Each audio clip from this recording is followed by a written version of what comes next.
go back to that moment. I don't know how to relive it because it happened, as I said, just in the moment itself. Uh, what do I say to you? People tend to judge you by an impression they have of you, by what they know and see of you, but nobody really knows who the real person is behind any of the projected intent of that social public figure. We've always put out a version of ourselves, right? That's what our job is. When we give an interview or we promote a product, a film, you're out there. Uh, we protect our vulnerabilities.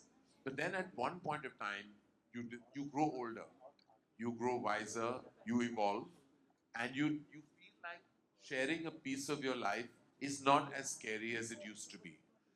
I've already written a book when I was 43 years old, which was 80% of what I could share.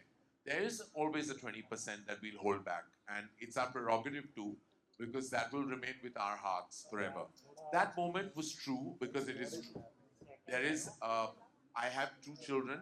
Obviously, I'm co-parenting them with my mom, not with a partner, and that means that I have a single status, and that single status is occupied, is filled in with a lot of work.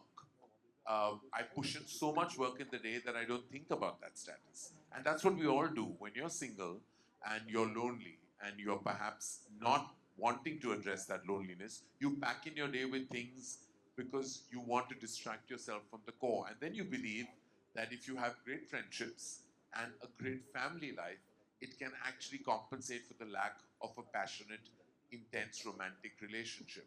Nothing can replace that. You must understand, life is full of boxes. You know, parents fill one, children fill the other, friends fill the other. Uh, but there's a box for an intense love romantic relationship that if you don't experience, there is a sense of incompleteness that nothing can ever fulfill.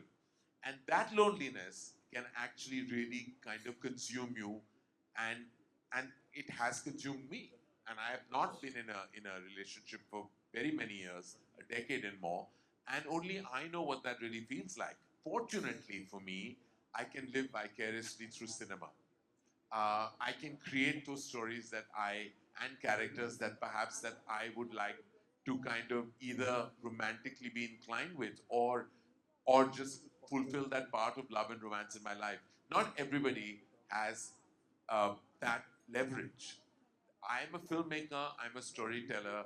What I can't experience, I can write and execute on celluloid. And that to me is my biggest privilege, that of being a filmmaker.